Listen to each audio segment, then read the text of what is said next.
Hello friend, स्वागत है आप सभी का लर्न विद शिक्षा यूट्यूब चैनल पर। आज हम आपसे बात करेंगे वुमेन एम्पावरमेंट पर। वुमेन एम्पावरमेंट क्या है और आज हमारे समाज में महिलाओं की क्या स्थिति है और उनको क्या समस्याएं फेस करनी पड़ रही हैं। वुमेन एम्पावरमेंट क्या है, कैसे महिलाओं को सशक्त किया जा सकता है, महिलाओं को सशक्त करने के लिए क्या कानून है और गवर्नमेंट की क्या पॉलिसीज है, किस तरह की स्कीम्स गवर्नमेंट ने लागू की है जिससे महिलाओं को सशक्त बनाया जा सकता है। तो दोस्तों, इस टॉपिक पर आज हम डिटेल से बात करेंगे। दोस्तों, अगर आप हमारे चैनल पर नए हैं तो चैनल को सब्सक्राइब करें और वीडियो को अपने दोस्तों और ग्रुप के साथ शेयर करें। साथ ही बेल आइकन को प्रेस जरूर करें जिससे आप डेली के लीगल अपडेट इश्यूज के वीडियोस को मिस आउट ना करें। आप हमारे टेलीग्राम चैनल को भी ज्वाइन कर लें, लिंक आपको डिस्क्रिप्शन में मिल जाएगा। तो दोस्तों, आज हम बात करेंगे वुमेन एम्पावरमेंट, महिला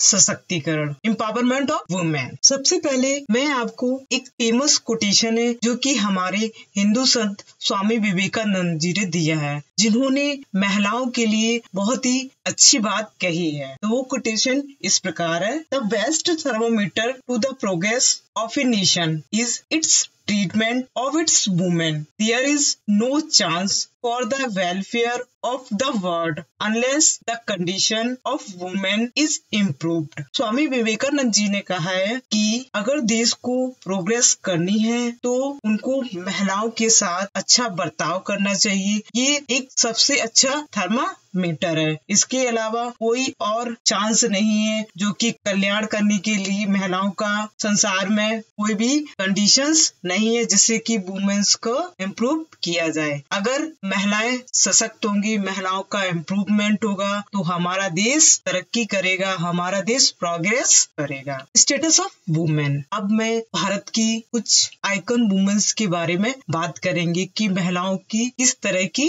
स्थिति है, क्या स्टेटस है और उन्होंने देश के लिए क्या किया है और देश के नाम रोशन किया है। तो सबसे पहले हम बात करेंगे, हमारी प्राइम मिनिस्टर रह चुकी है श्रीमती इंदिरा गांधी, जिन्होंने देश के बहुत अच्छे से नेतृत्व किया है, जो हमारी भूतपूर्व प्रधानमंत्री रह चुकी है। हमारी भूतपूर्व राष्ट्रपति जो रह चुकी है श्रीमती प्रतिभा पाटिल जी, जिन्होंने अपना कार्यकाल बहुत अच्छी तरीके से निभाया और उन्होंने देश को लिए बहुत अच्छे कार्य किए। अब हम बात करेंगे हमारी फाइनेंस मिनिस्टर निर्मला सीतारमण, जो कि फाइनेंस के मैटरों को बहुत अच्छी तरीके से देश की अर्थव्यवस्था को इन्होंने देखा हुआ है और उसको सुचारू रूप से कार्य कर रही हैं। नेक्स्ट हमारी महिला है वो है बिजनेस वुमेन, जिन्होंने बिजनेस में अपना नाम रोशन किया है, जिनका नाम है इंदिरा नूही, जिन्होंने बिजनेस के क्षेत्र में बिजनेस के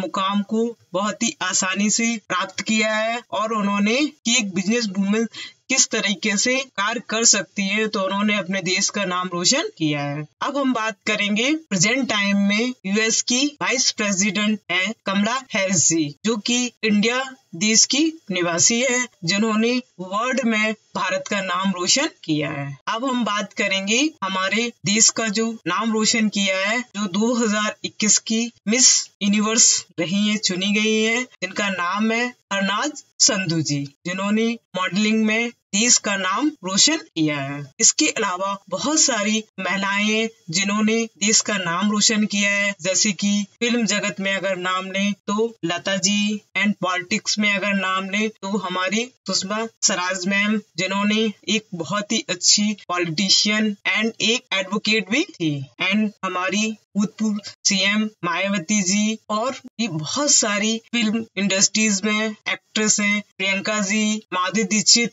एंड हमारी जो सीईओ है बैंक की वो चंद्रा कोचर जी, जिन्होंने देश का नाम रोशन किया है, अपने अपने क्षेत्रों में देश का नाम रोशन किया है। अब हम बात करेंगे कि 2011 में जो जनगणना हुई थी उसके आधार पर भारत की जो पॉपुलेशन है वो 121 करोड़ है, जिसमें कि फीमेल को जो परसेंटेज है वो 48% है। 2011 में जो सेंसन हुआ था उसमें जो सेक्स रेशियो पाया गया है वो फीमेल का और जो सेक्स रेशियो पाया गया है वो 943, जिसको अगर हम देखेंगे अर्बन और रूरल एरियाज में तो वो रूरल एरियाज में 949 एंड अर्बन एरियाज में 929 लमसम है, जो कि कंपैरिजन मेल के काफी कम है। अब हम बात करेंगे what is women empowerment. Women empowerment क्या होता है? Women empowerment can be defined to promoting women's sense of self worth, their liability, determine their own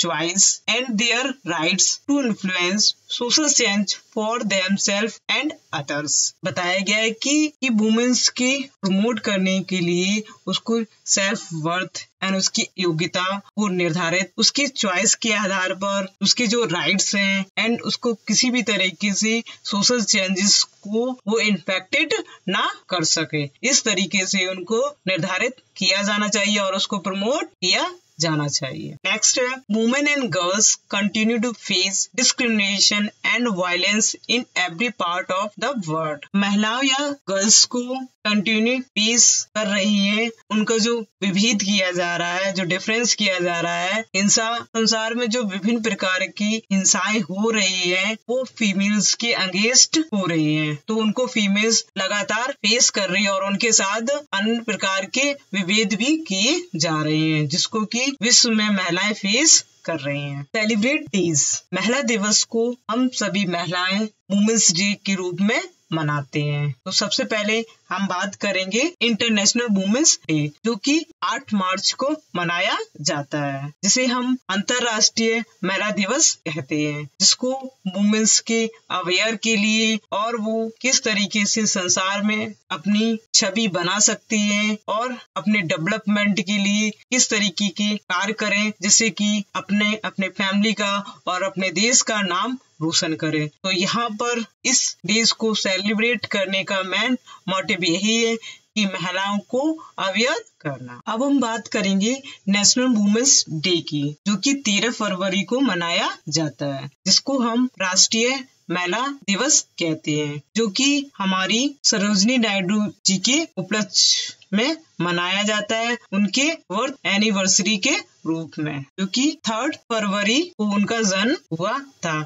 इन्होंने भी अपने जीवन काल में बहुत ही अच्छे काम किए and national women's day and international women days का मेन जो हमारा मोटिव है कि महिलाओं को अवेयर करें कि महिलाएं किस प्रकार से सशक्त हो सकती हैं। इस तरीके के वुमेन को एम्पावर करने के लिए गवर्नमेंट विभिन्न प्रकार के प्रोग्राम्स ऑर्गेनाइज करती है, जिससे कि महिलाएं सशक्त हो सके। Problems face by women's in India. Bharat की महिलाएं किस प्रकार की समस्याओं को फेस करती है? Gender discrimination is a very crucial problem in India. Gender विभेद एक बहुत ही क्रूशियल समस्या है भारत में महिलाओं के लिए। उनको समाज में विभेद किया जाता है, उनको विभेद के नजरिए से देखा जाता है। Next, women are ill treated and considered inferior man in India. यहाँ पर जो महिलाएं हैं उनको के साथ जो बर्ताव किया जा रहा है वो बहुत ही बुरी तरीके का बर्ताव किया जाता है। उनको मेल से इंफीरियर या कम आंका जाता है, जिससे कि महिलाएं अपने आप को उस तरीके का डेवलप महसूस नहीं करती हैं और अपने आप को मेल से नीचा समझती हैं, क्योंकि उनको सभी हीन भावना से देखते हैं। They are not allowed to enjoy their freedom as man do. उनको अलाउ नहीं किया जाता है कि वो किसी भी तरह का एंजॉय कर सकें, जिस प्रकार से मेल को करने का राइट है, उस तरीके से उनको फ्री होकर, स्वतंत्र होकर उनको एंजॉय करने के लिए अलाउ नहीं किया जाता है। Next, women have been facing several program for years. Women अनेक प्रकार की समस्याओं को वर्षों से फेस कर रही हैं, जैसे कि उनको दहेज प्रथा, उनके साथ पर्दा प्रथा, ये विभिन्न प्रकार की बुराइयां हैं जो महिलाओं को समाज में फेस करनी पड़ती है। Next, they are not allowed to take part decision making. बिल्कुल भी अलाउ नहीं किया जाता है कि वो कोई भी निर्णय ले सकें अपने परिवार में, अपने लिए, अपने परिवार के लिए, अपने बच्चों के लिए। उन्हें इस तरह का कोई राइट नहीं दिया जाता है कि वो डिसीजन ले सकें अपने लिए, अपने परिवार के लिए। Next, it is prevalent in society that girls are mean to do household works only. Society में गर्ल्स को सिर्फ ये माना जाता है महिलाओं के लिए कि वो घर को संभाल कर रखें। इस तरह का कंसेप्ट हमारे समाज में महिलाओं और गर्ल्स के लिए है कि सिर्फ वो घर को संभाल सकती है, बाहर किसी भी तरह का कार्य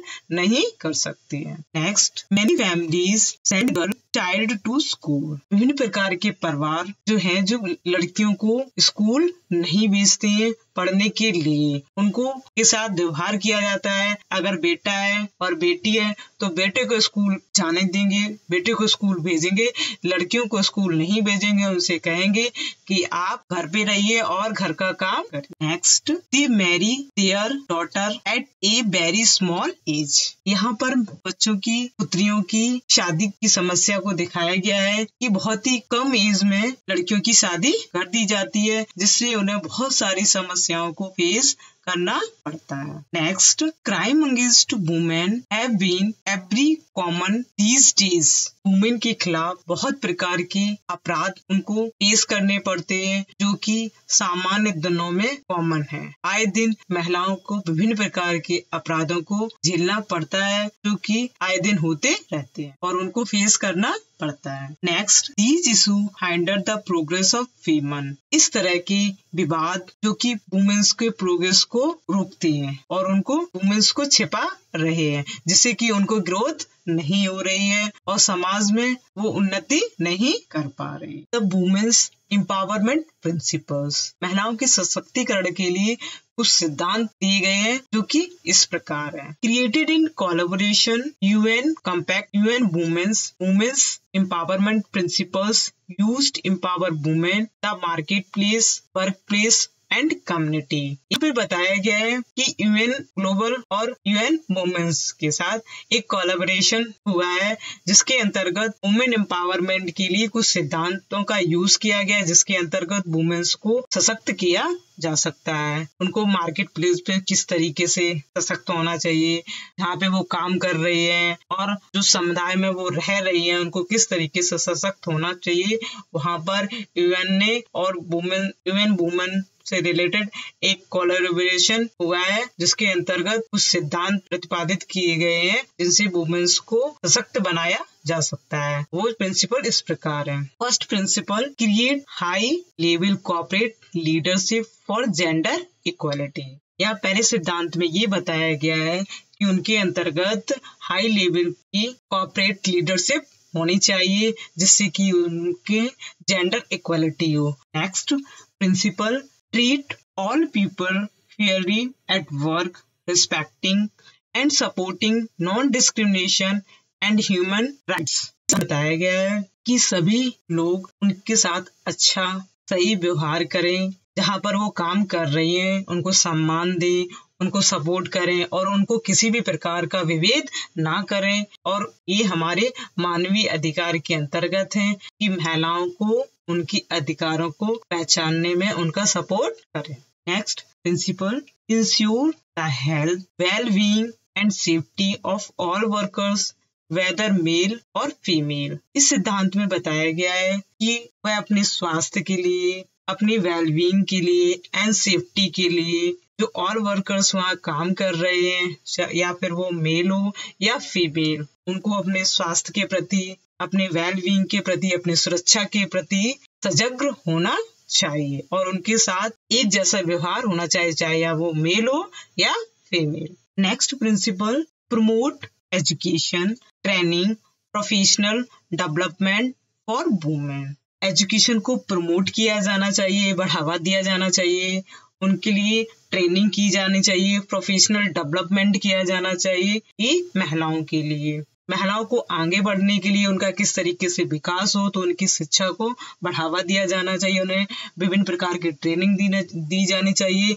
और उन्हें किस तरीके के अपने व्यवसाय करने चाहिए, उसकी स्किल डेवलपमेंट प्रोग्राम भी उनके लिए की जाने चाहिए। नेक्स्ट प्रिंसिपल है, implement supply chain, market practicing and enterprises development that empower women। इस सिद्धांत के अंतर्गत सप्लाई चेन इम्प्लीमेंट, जिस चीज को सप्लाई करना है उसमें चेंजेस होने चाहिए, उसको सही तरीके से लागू किया जाना चाहिए। मार्केट प्रैक्टिसिंग, मार्केट में जिस भी चीज को लागू किया जा रहा है उसकी जानकारी महिलाओं को होनी चाहिए।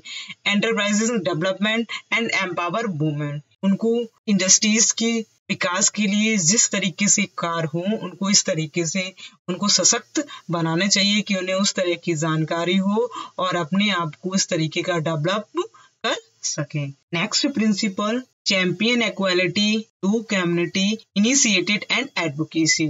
चैंपियन इक्वालिटी हो कम्युनिटी इनिशिएटिव एंड एडवोकेसी, यहाँ पर उनकी समानता का व्यवहार किया जाना चाहिए और समाज में इस तरह के इनिशिएटिव कार्य किए जाने, इनिशिएटिव लिए जाने चाहिए जिससे कि वो आगे बढ़ सके और उनके अंतर्गत एडवोकेसी की भी स्किल्स डेवलप होनी चाहिए। Next principle, measure and report publicly on progress gender equality. किस तरीके से ये मापना चाहिए कि उनको लोगों में किस तरीके से उनकी पब्लिसिटी हो और किस तरीके से उनका प्रोग्रेस हो, उनकी जेंडर इक्वालिटी में समानता होनी चाहिए, उसमें जेंडर इक्वालिटी में विभेद नहीं होना चाहिए। ये नहीं होना चाहिए कि ये मेल है या फीमेल है। अगर उसका मेजरमेंट किया जा रहा है तो समान तरीके से मेजरमेंट किया जाना चाहिए जिससे कि महिलाओं का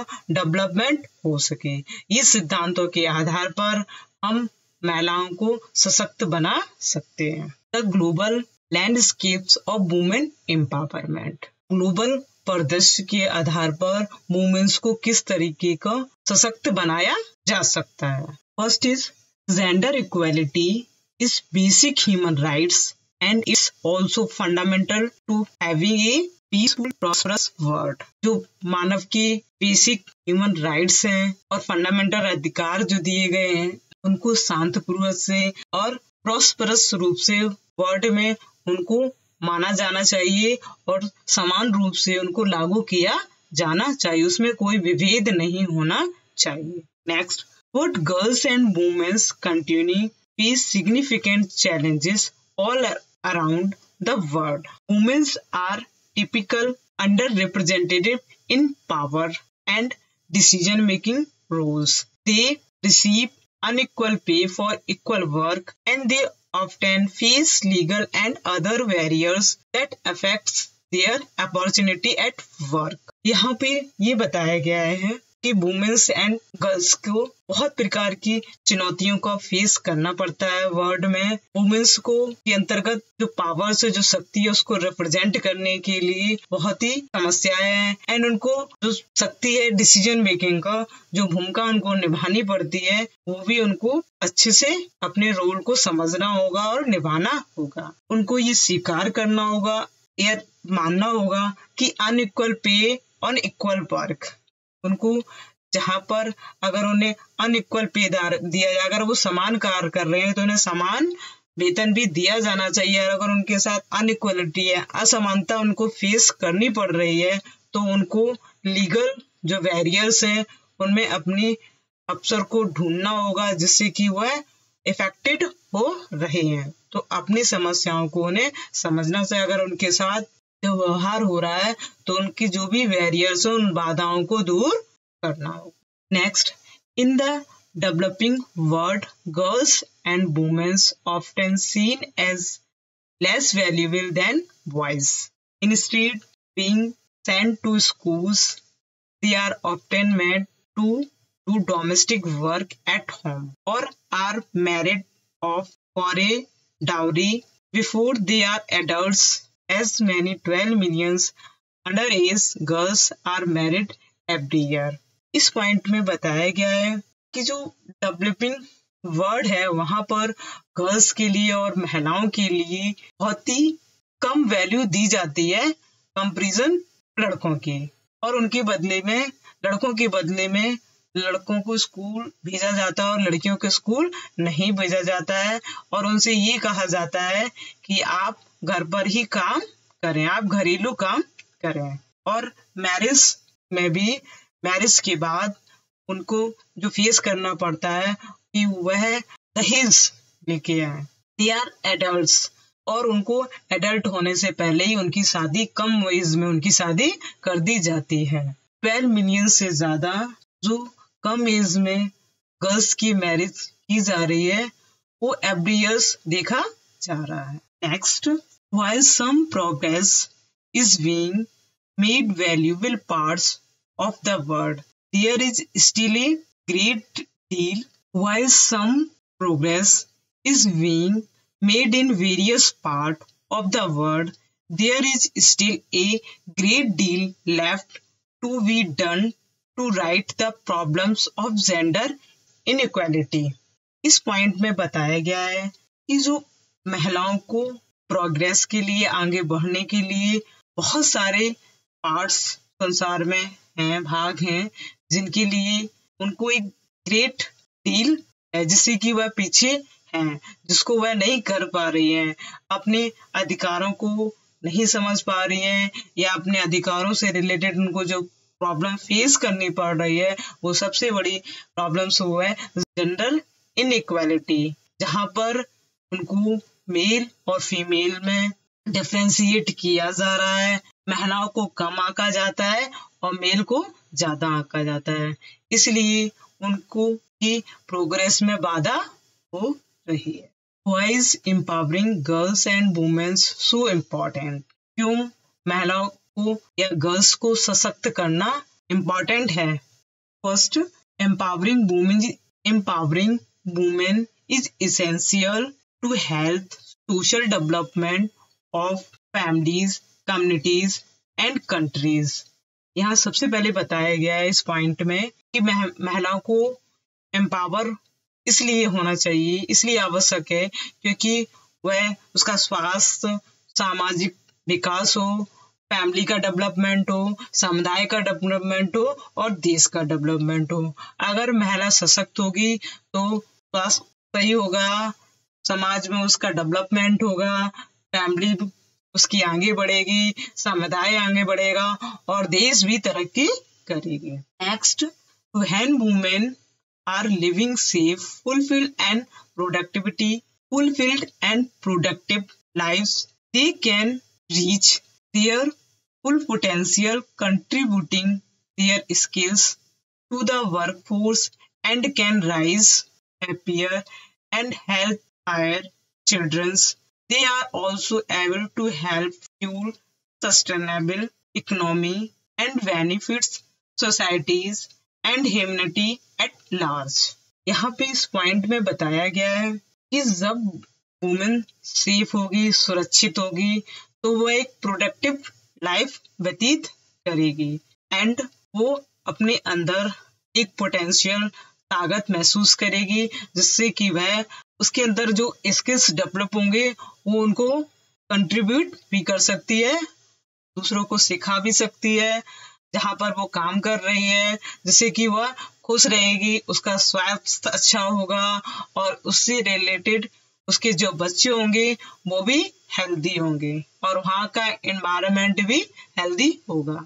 वहाँ हेल्पिंग जो नेचर होगा और वहाँ का जो पोषणीय चीजें होंगी, वहाँ पे रिलेटेड जो इकोनॉमिक बेनिफिट होंगे एंड समाज में जो लाभ होगा एंड ह्यूमैनिटी, मानवता को भी वहां पर मान्यता भी बढ़ेगी, जिससे कि समाज में इकोनॉमिकल ग्रोथ होगा, समाज को बेनिफिट्स होंगे और मानवता में भी वृद्धि होगी।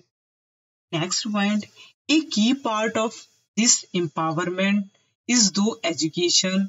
Girls who are educated can pursue meaningful work and continue to their country economy later in life. They are also 4 times less likely to get married even when they have 8 years of education, meaning that their families are happier. इस points में बताया गया है कि women's को सशक्त करने के लिए, अगर वुमेन्स को सशक्त बनाना है तो उसको एजुकेशन बहुत जरूरी है। गर्ल्स को एजुकेटेड करने के लिए, अगर वो गर्ल्स एजुकेटेड होगी तो वह जो भी काम कर रही है उस काम को समझेगी और उस काम को वो कंट्रीब्यूट करेगी, दूसरों को भी बताएगी, जिससे कि देश की इकोनॉमी पर अच्छा इफेक्ट पड़ेगा और वो आर्थिक रूप से मजबूत भी होगी और वो अच्छी लाइफ को व्यतीत करेगी। गर्ल्स को शिक्षित करना बहुत ही आवश्यक है। How can you empower women's and girls? महिलाओं को और लड़कियों को किस तरीके से, कैसे उन्हें सशक्त बनाया जा सकता है? तो यहाँ पे कुछ पॉइंट्स हैं जो इस प्रकार है। Standing with investing in women is an important start from workplace and school to homes and communities women। हम जहाँ स्टैंड कर रहे हैं, वुमेन्स किस तरीके का इन्वेस्ट करते हैं या उनके लिए किस तरीके का इन्वेस्ट किया जाता है, वो किस तरीके से स्टार्ट करते हैं। जहाँ पर वो कार्य कर रहे हैं, स्कूल हो, घर हो, कम्युनिटी हो, तो वुमेन्स जहाँ पर खड़ी हो किस तरीके का इन्वेस्टमेंट कर रही है, जिससे कि वह अपने आप को आगे बढ़ा। अगर वो अच्छा इन्वेस्टमेंट करेंगी, अच्छा चीजों को जानेगी, तो वह अपने आप को सशक्त बना सकती है। Next point, gender equality अंडरपिन all of World Vision work, and there are many great activities you can get involved into support the rights of women in developing country. Gender equality underpin all World Vision work। यहाँ पे gender की समानता के बारे में बताया गया है कि वहाँ संसार में किस तरीके का विजन होना चाहिए या कार्य करना चाहिए, तो वो जेंडर इक्वलिटी के बारे में बताया गया है, जिसमें कि विभिन्न प्रकार की ग्रेट एक्टिविटीज हैं जो कि हम जिसमें कि इन्वॉल्व हो सकते हैं, सपोर्ट कर सकते हैं, जिससे कि वुमेन्स को अपने राइट के बारे में पता होगा, जिससे कि उनका विकास होगा। अगर महिलाओं का विकास होगा तो देश का भी विकास होगा। उसको एम्पावर करने के लिए फर्स्ट है स्पॉन्सर वुमेन। वुमेन्स को स्पॉन्सर करें। वुमेन को स्पॉन्सर करने की बात कही है। अगर वुमेन्स को स्पॉन्सर करेंगे तो उसके अंतर्गत जो टूल्स हैं जिससे कि वह वुमेन्स को एजुकेशन को प्राप्त कर सकती है और वह इस तरीके के अपने जो उसके अधिकार प्राप्त है, मिले हुए हैं, जो वो डिजर्व करती है, उसके अंतर्गत जो रास्ते दिए गए हैं महिलाओं को कि वह अपने आप को सशक्त बना सकती है, अपने आप में विकास कर सकती है, अपने आप को ग्रो कर सकती है। तो और भी विभिन्न प्रकार के जो इन्फ्लुएंस है जो कि आगे आने वाली जनरेशन में अगर उनको इन्फेक्टेड करते हैं तो वो इन्फ्लुएंस को दूर किया जाना चाहिए। तो इसलिए वुमेन्स को या गर्ल्स को स्पॉन्सर किया जाना चाहिए, जिससे कि वह अपने विकास के लिए, अपने डेवलपमेंट को, अपने राइट्स को समझ सकें और आने वाली जनरेशन में वो ग्रोथ कर सकें। नेक्स्ट है educate yourself by finding about issues that effect girls. यहाँ पर बताया गया है इस पॉइंट्स में कि उसको सेल्फ एजुकेट होना है, शिक्षित होना है और वह अपनी समस्याओं को खुद समझ सके कि किस तरीके की विवाद है, किस तरह के इश्यूज है जिससे कि गर्ल्स इफेक्टेड हो रही है, प्रभावित हो रही है। जैसे कि फीमेल्स में सबसे बड़ी समस्या है चाइल्ड मैरिज, कि महिलाओं को कम एज में ही उनकी शादी कर दी जाती है, जिसको दूर करने के लिए महिलाओं का शिक्षित होना बहुत जरूरी है, जिससे कि वह अपनी आवाज को उठा सकती है। अगर चाइल्ड मैरिज से रिलेटेड इस तरह की समस्या अगर हो रही है तो वो विरोध कर सकती है। Next point, learn about what World Vision is doing to make change. Read more about our approach to helping girls escape gender inequality. इस पॉइंट्स में बताया गया है कि उसको लर्निंग कैपेसिटी होनी चाहिए, उसको जानना चाहिए, सीखना चाहिए। World vision doing make change, वो इस तरह का उसको वर्ल्ड विजन होना चाहिए कि वह इस तरीके का काम कर सकती है या इस तरह के बदलाव ला सकती है, जिसको वह पढ़े, जाने, समझे और जो भी अप्रोचेज है उनकी हेल्प ले, जिससे कि वह जेंडर इनइक्वालिटी को जो उसके पीछे है उसको दूर कर सके। Next point, why women's empower gift World Vision offer variety of gifts. इस पॉइंट में बताया गया है कि वुमेन को एम्पावर करने के लिए, वुमेन्स को एम्पावरमेंट के लिए कुछ गिफ्ट्स को खरीदना चाहिए। एंड वर्ल्ड विजन ऑफर, जो भी वर्ल्ड लेवल के जो विजन्स, प्रपोजल्स हैं, ऑफर्स हैं, विभिन्न प्रकार के जो गिफ्ट्स हैं उनको कंट्रीब्यूट करना चाहिए, एकत्रित करना चाहिए और उनको इन्वेस्ट करना चाहिए, जिससे कि वह अपने आप को अच्छा बिल्डअप कर सकें, अपने आप को अच्छा बना सकें और गर्ल्स को भी अच्छा बना सकें। तो इस तरह की वुमेन एम्पावरमेंट के जो गिफ्ट्स हैं उनको लेना चाहिए, जिससे कि वह अपने आप को सशक्त कर सके। How world Vision is helping empower women, किस तरीके से वर्ल्ड विजन जो है वो सहायता कर सकते हैं महिलाओं को सशक्त करने के लिए। तो निम्न प्रकार से वुमेन्स को सशक्त करने में सहायता कर सकते हैं। First is, we believe that healthy, educated and empower women girls are agent of change. इस पॉइंट में बताया गया है कि हमें ये विश्वास होना चाहिए कि वुमेन्स को स्वस्थ, शिक्षित और सशक्त महिला बनाने के लिए या गर्ल्स बनाने के लिए उसमें जो बदलाव होते हैं वो एजेंट्स की तरह होते हैं। इसलिए उसको स्वस्थ होना चाहिए, एजुकेटेड होना चाहिए और अपने आप को सशक्त बनाना चाहिए, तो वो एक एजेंट की तरह काम कर सकती है और अपने आप में इस तरह के चेंजेस ला सकती है। Next, women and girls are supported, they gain opportunity to speak up for their rights and also to advocate for their communities. They are also able to rise in social standing and they can feed this into future generation. इस point में बताया गया है वो women's या girls को support करना चाहिए, जिससे कि वह आने वाले उसको अपॉर्चुनिटीज, अवसर में वह अपने अधिकार को समझें या उस पर बोलें एंड उसके अंतर्गत एडवोकेसी के भी स्किल डेवलप हो। जो समुदाय में वो रह रही है, जिसको बिलोंग कर रही है, वो उस समुदाय के बारे में भी समझे एंड जो सोशल स्टैंडिंग हो रहे हैं, जिस तरीके से ग्रो हो रहे हैं, आगे उसमें जो अपॉर्चुनिटीज आ रही है उसको वो समझे, जाने और आने वाले फ्यूचर में अपने आप को वो डेवलप करे।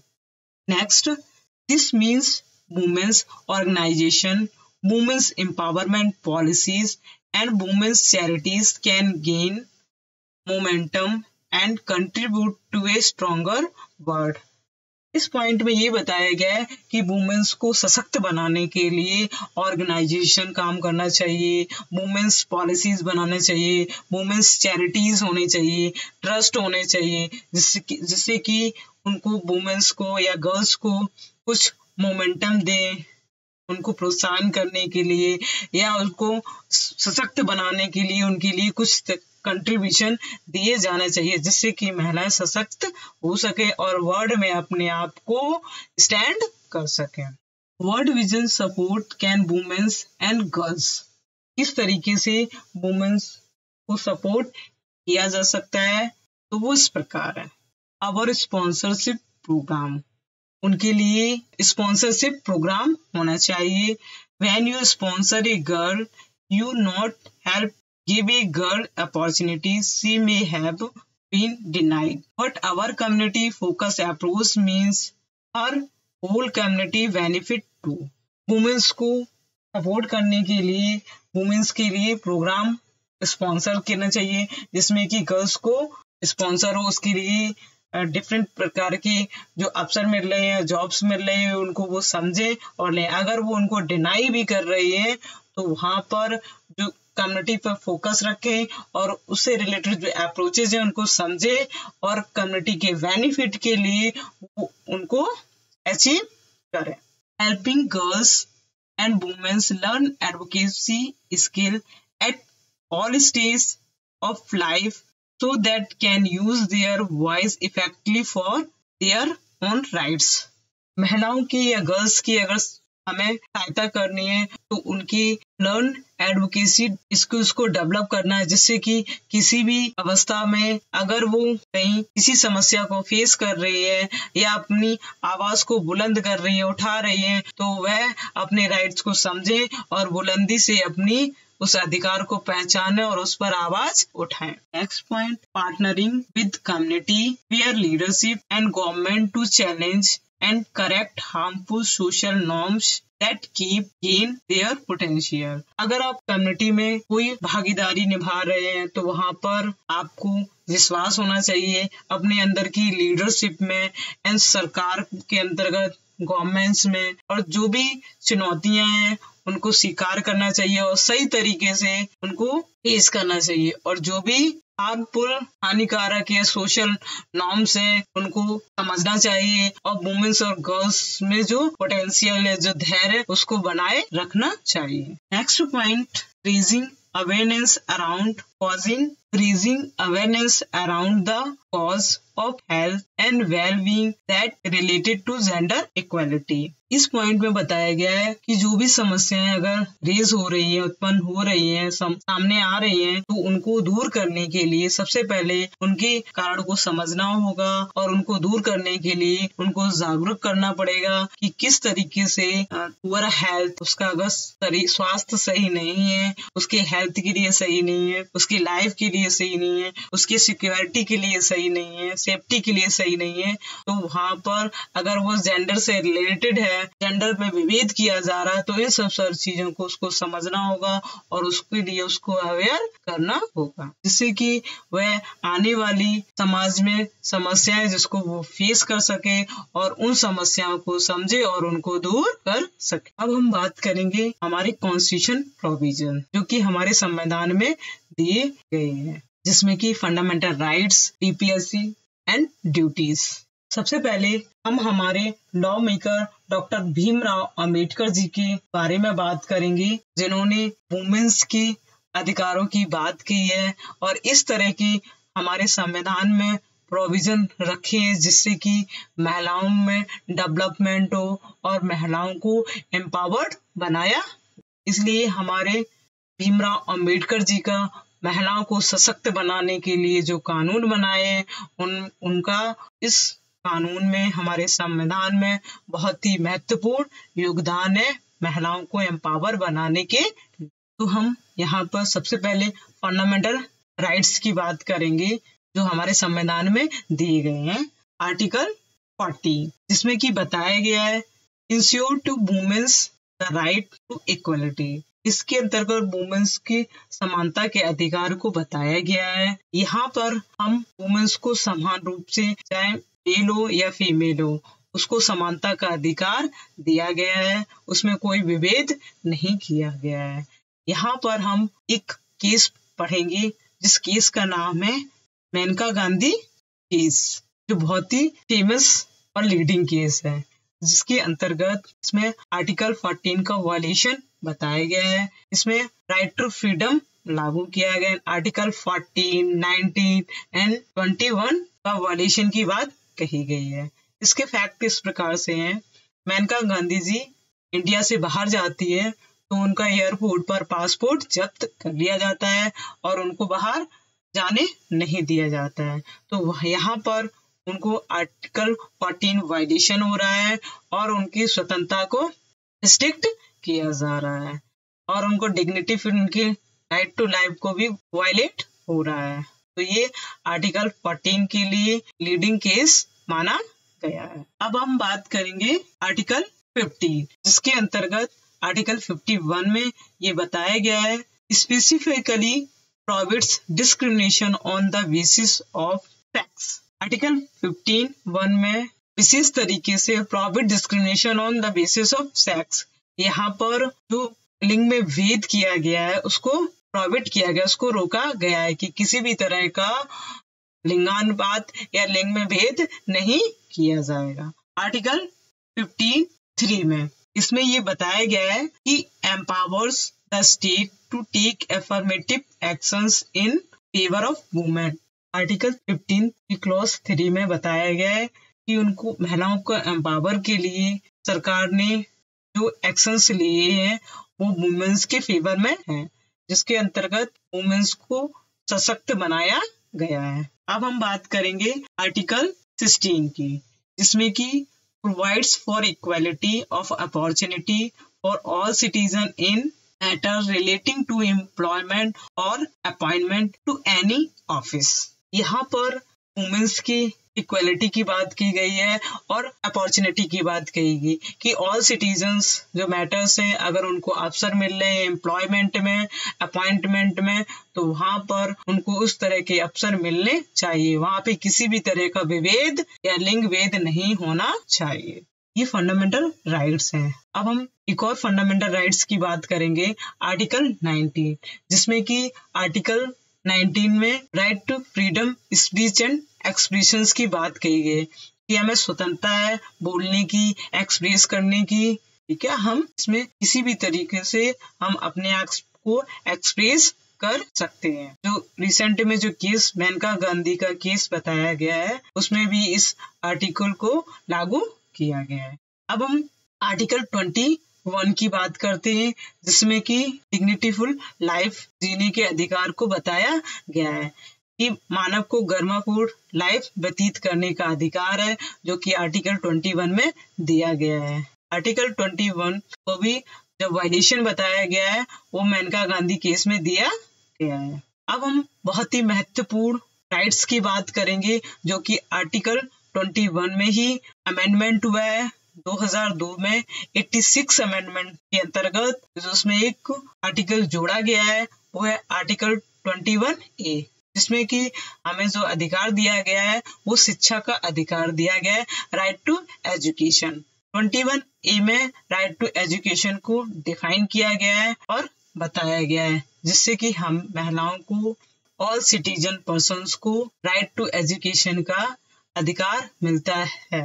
ये हमारे फंडामेंटल राइट्स से थे। अब हम बात करेंगे DPSP की, जिसके अंतर्गत article 39A provides that the state direct its policy towards securing for men and women equally the right to an adequate means of livelihood। Article 39A में ये प्रावधान दिया गया है कि राज्य को ये निर्देशित कर सकता है, इस तरह की पॉलिसीज बना सकता है कि वह मैन और वुमेन को समान रूप से सिक्योर रखे। इस तरह का अधिकार उनको दिया गया है और वह अपने बचपन को भी सुचारू रूप से व्यतीत कर सकें, जी सकें।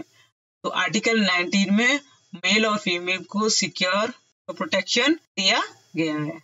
अब हम बात करेंगे article 39D, mandate equal pay for equal work for both man and women. ये बहुत ही इम्पोर्टेंट आर्टिकल्स है, जिसमें कि समान कार्य कर रहे हैं तो हमें समान वेतन मिलना चाहिए। वहाँ पर मेल और फीमेल में कोई विभेद नहीं होना चाहिए। तो ये वर्क प्लेस के आधार पर जब हम कोई काम कर रहे हैं तो वहाँ पर जिस तरीके का समान कार्य कर रहे हैं तो हमें समान वेतन भी मिलना चाहिए, उसमें कोई विभेद नहीं होना चाहिए। जो कि अधिकार हमें दिया गया वो आर्टिकल 39D में दिया गया है। आर्टिकल 42 में जो प्रावधान दिया गया है, राज्य इस तरह के प्रावधान बना सकती है जिससे कि मानवीय शर्तों को या मानवीय कंडीशंस को देखते हुए उनको सिक्योर करने के लिए, जब वहां पर कोई वर्क प्लेस पर कोई काम कर रहा है या कोई फीमेल काम कर रही है तो उसको मैटरनिटी रिलीफ दी जा सकती है और उसको वर्क प्लेस पे कुछ टाइम के लिए रिलीफ दी जा सकती है, छुट्टी दी जा सकती है। इस तरह का जो प्रावधान दिया गया है वो हमारे कॉन्स्टिट्यूशन के आर्टिकल 42 में दिया गया है। ये स्पेशली वुमेन्स पर लागू होता है। अब हम बात करेंगे हमारे जो फंडामेंटल ड्यूटीज हैं, आर्टिकल 50A का ए। ये आर्टिकल भी 86 अमेंडमेंट 2002 में अमेंड किया गया है, हमारे फंडामेंटल ड्यूटीज में जोड़ा गया है। इसके अंतर्गत बताया गया है हु इज ए पेरेंट्स और guardians to provide opportunity for education to his child age 6 and 14 years। Article 51A में ये प्रावधान बताया गया है कि जो हमारे माता पिता या गार्जियंस हैं, उनको इस तरह की अपॉर्चुनिटीज दी गई है कि वह बच्चों को एजुकेशन के लिए, शिक्षा प्राप्त करने के लिए वह स्कूल भेजें। जिनकी उम्र 6 से 14 वर्ष है, वह अपने बच्चों को स्कूल अवश्य भेजें, जिससे कि वह शिक्षा ग्रहण कर सके। अब हम कुछ केस को भी डिसाइड करना चाहते हैं यहाँ पर। मोहिनी जैन का केस, जो कि राइट टू एजुकेशन के लिए बहुत ही इम्पोर्टेंट है, जिसमें कि सुप्रीम कोर्ट ने ये कहा है कि एजुकेशन कंपलसरी एजुकेशन की बात कही है, इसलिए इसको लीडिंग केस के रूप में यहाँ पर माना गया है, राइट टू एजुकेशन। यहीं पर हम बात करेंगे विशाखा केस की।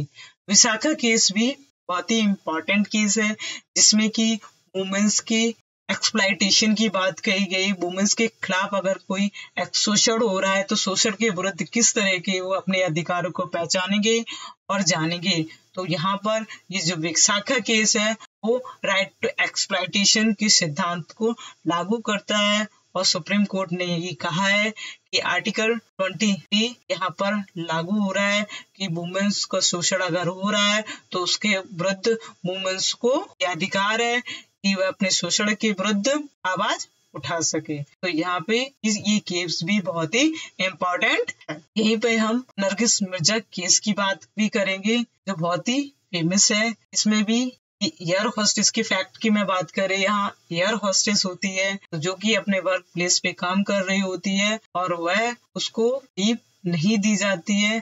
तो यहाँ पर भी उसके हरेसमेंट की बात कही गई है। यहाँ पर भी इस केस में भी वुमेन्स के हरेसमेंट का सिद्धांत लागू होता है और न्यायालय ने इसमें उसके प्रोटेक्शन की बात कही है। तो उसके फंडामेंटल राइट्स लागू किए और इन्फ्रेंच हो रहे हैं, तो उसको यहाँ पर रेमेडी प्राप्त हुई। वुमेन एम्पावरमेंट, किस तरीके से हम वुमेन्स को एम्पावर कर सकते हैं। Women empowerment help in improving the stand life of women in rural as well metro areas। Women empowerment की हेल्प के लिए हम अगर उनको लाइफ को इम्प्रूव करें, उनके लाइफ किस तरीके से अपनी लाइफ में स्टैंड कर रही है और वो किस तरीके से उनको इम्प्रूव करना चाहिए वुमेन्स को रूरल एरियाज में या मेट्रोज सिटीज में, तो उनके लिए हमें वुमेन को सशक्त बनाने के लिए उनकी हेल्प करना आवश्यक है। Next, women empowerment help in preventing the क्रूर crime of female foeticide. Women को सशक्त करने के लिए उनकी सहायता अगर करनी है तो उनको प्रिवेंट करना है। अगर उनके खिलाफ क्रूसियस अपराध हो रहे हैं, वुमेन फर्टिसाइड, अगर फीमेल के भ्रूण हत्या की जा रही है तो वहाँ उनको भ्रूण हत्या को रोकने के लिए हमें वुमेन्स को सशक्त बनाना होगा कि जिससे कि वह इस तरह के अपराध को रोकने के लिए वो उसका विरोध कर सके। Next, it also helps in reducing domestic violence and crime against women। इस पॉइंट्स में ये बताया गया है कि जहाँ पर अगर घरेलू हिंसा हो रही है, वुमेन्स के खिलाफ कोई अपराध हो रहा है, तो उसको किस तरीके से हम उससे निजात पा सकते हैं।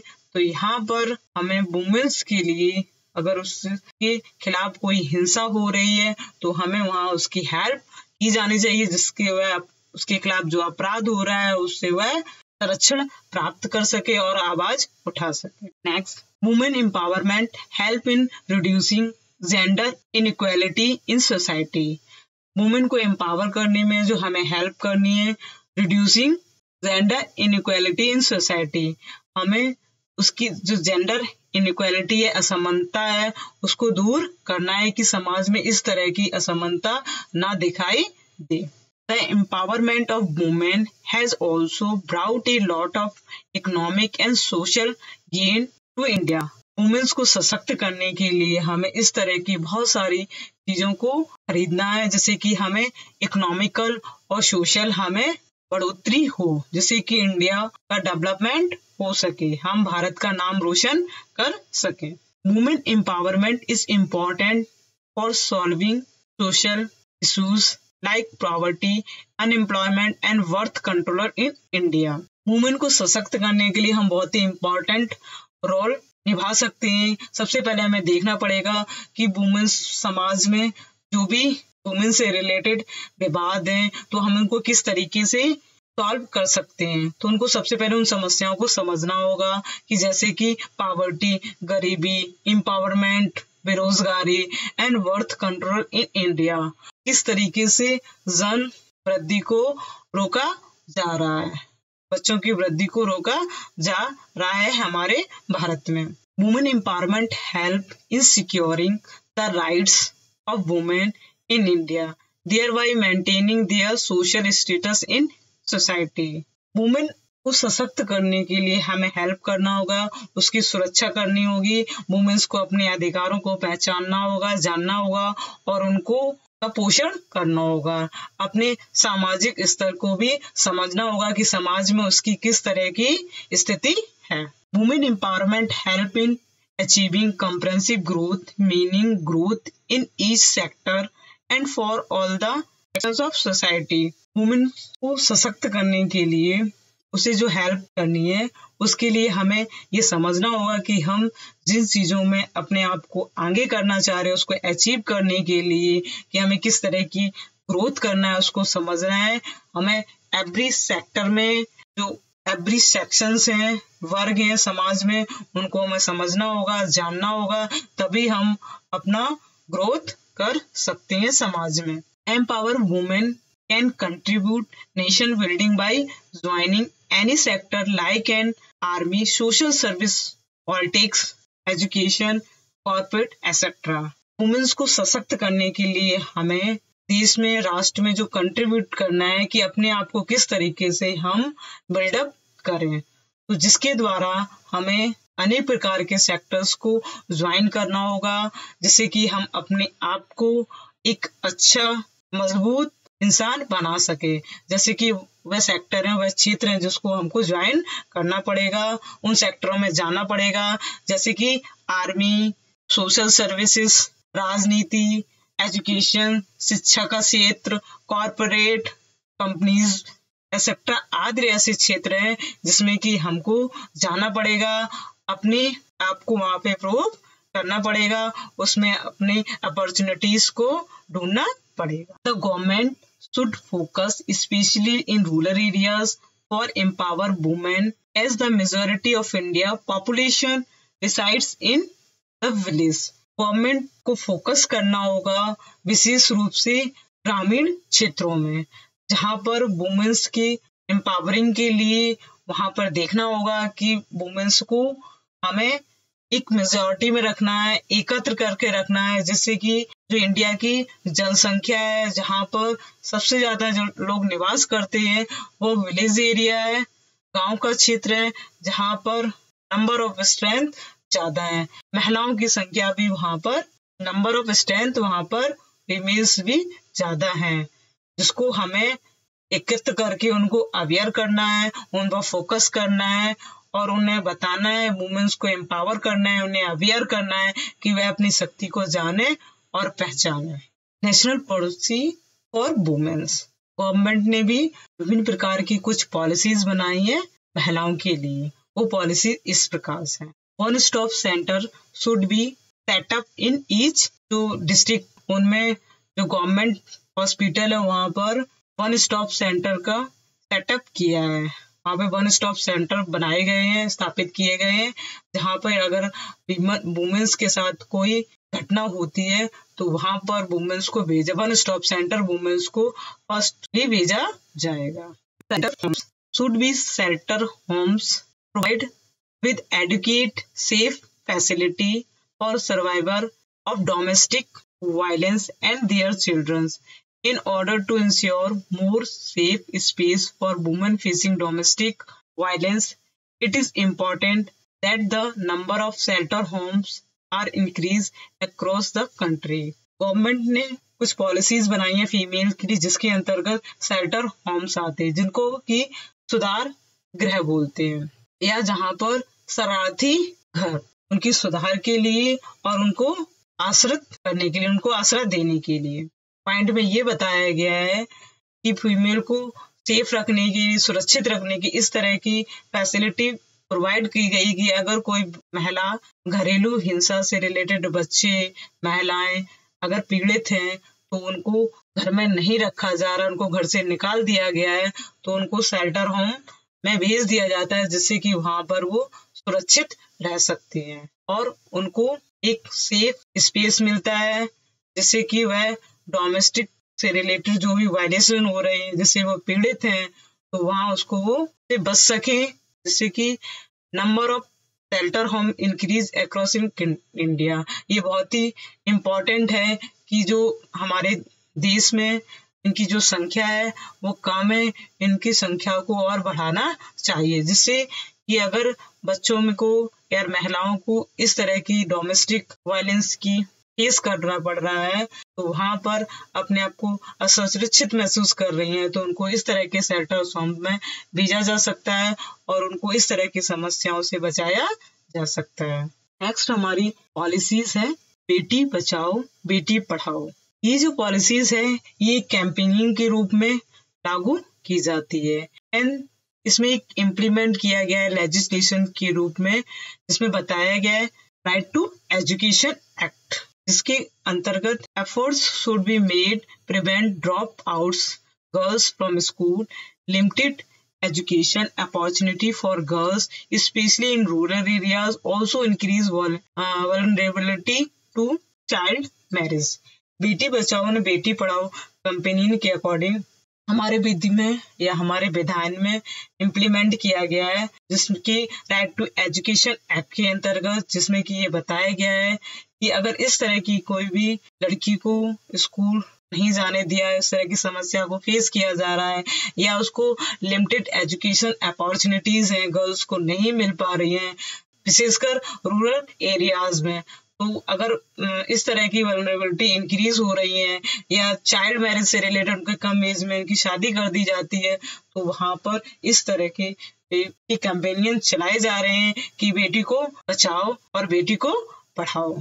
तो ये बहुत ही अच्छा स्लोगन है कि बेटी बचाओ बेटी पढ़ाओ और बेटी को सशक्त बनाओ, जिससे कि बेटियों के साथ जो इस तरह की समस्या हो रही है तो उस समस्याओं को हमारी बेटियां फेस कर सके। नेक्स्ट योजना है सुकन्या योजना। सुकन्या योजना के अंतर्गत गर्ल्स को मैरिज के लिए या कन्याओं के मैरिज के लिए सरकार धन प्रोवाइड करती है, जिससे कि गरीब महिलाएं या गरीब बच्चों की शादी की जा सके और उनको मैरिज से रिलेटेड इस तरह की समस्याएं उन्हें फेस ना करनी पड़े। नेक्स्ट हमारी जो पॉलिसी है वह स्वावलंबन योजना।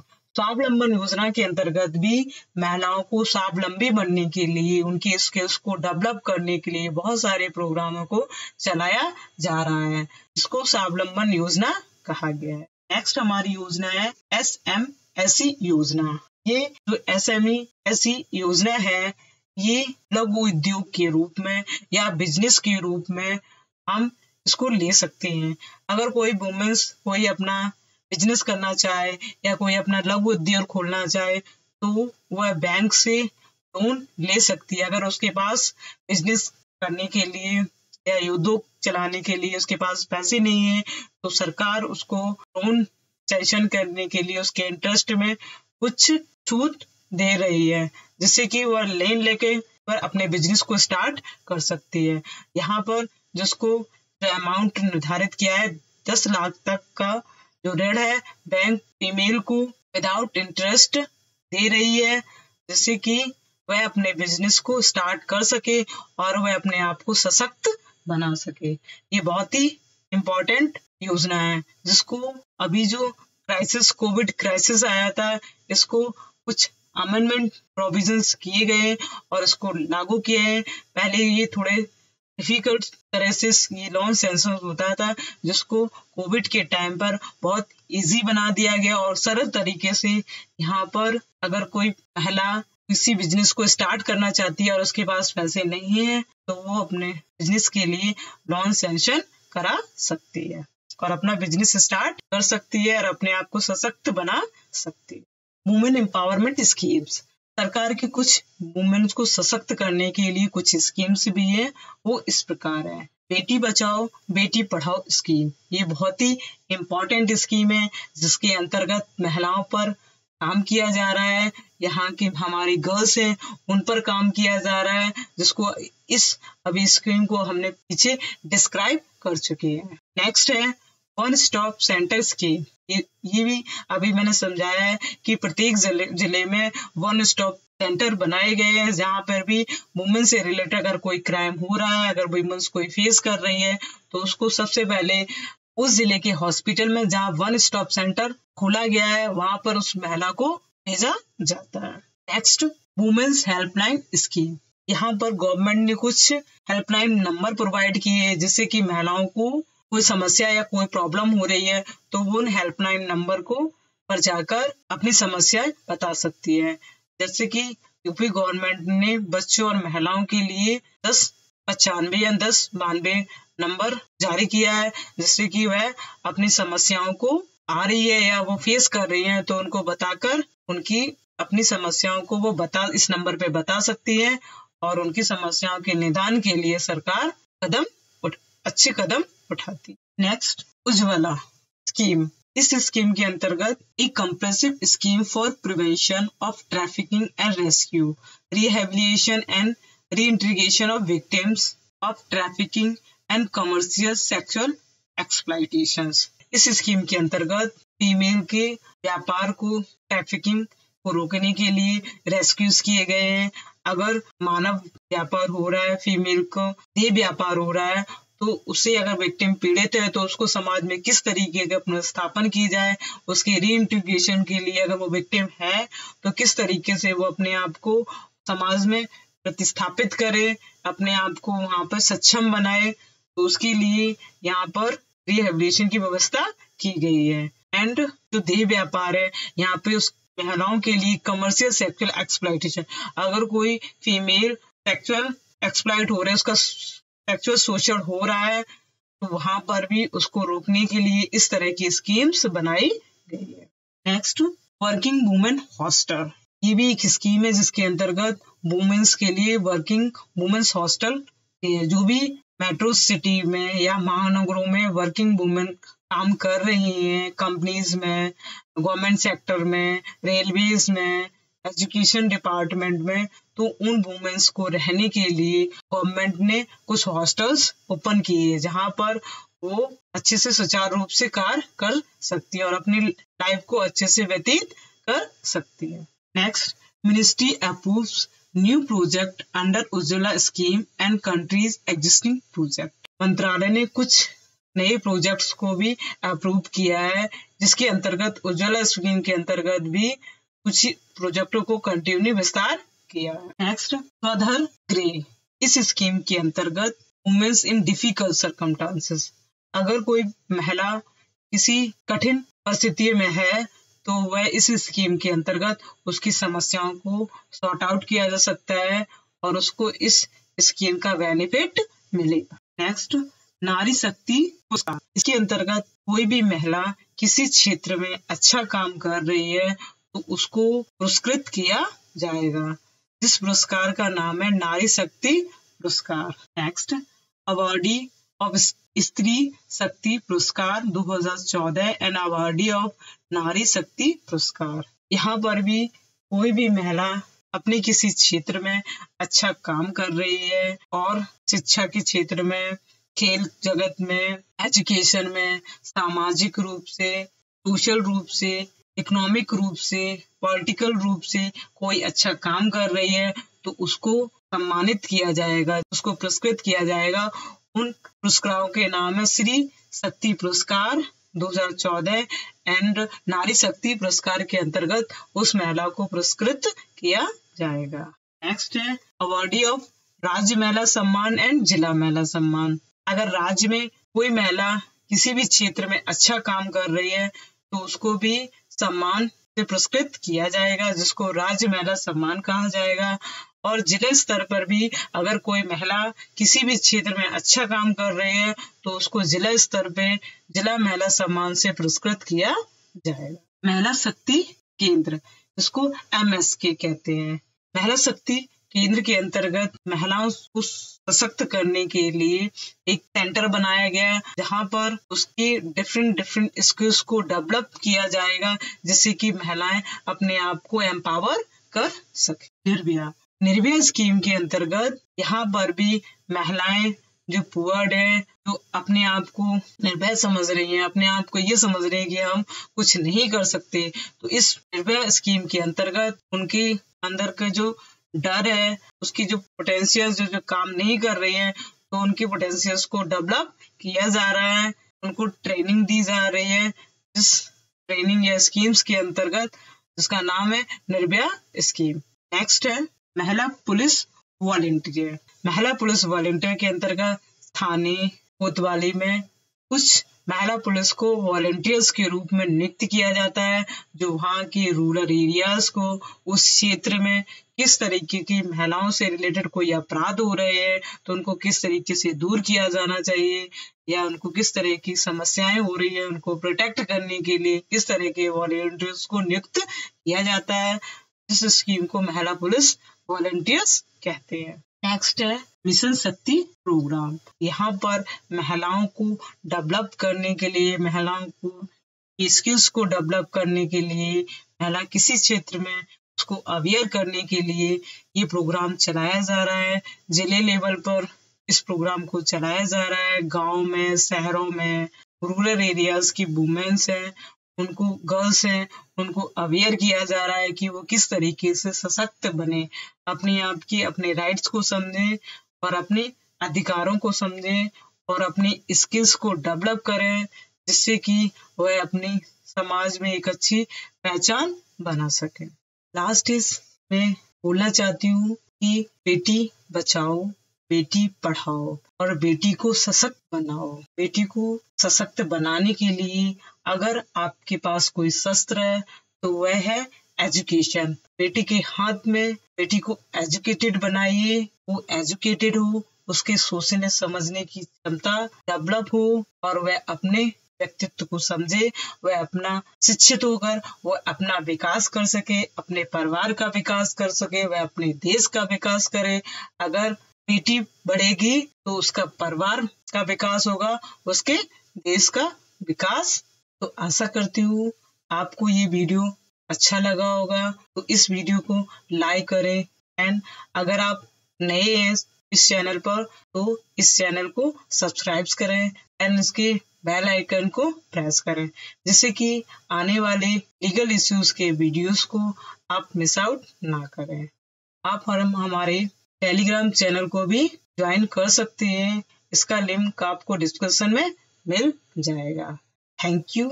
जय हिंद, जय भारत।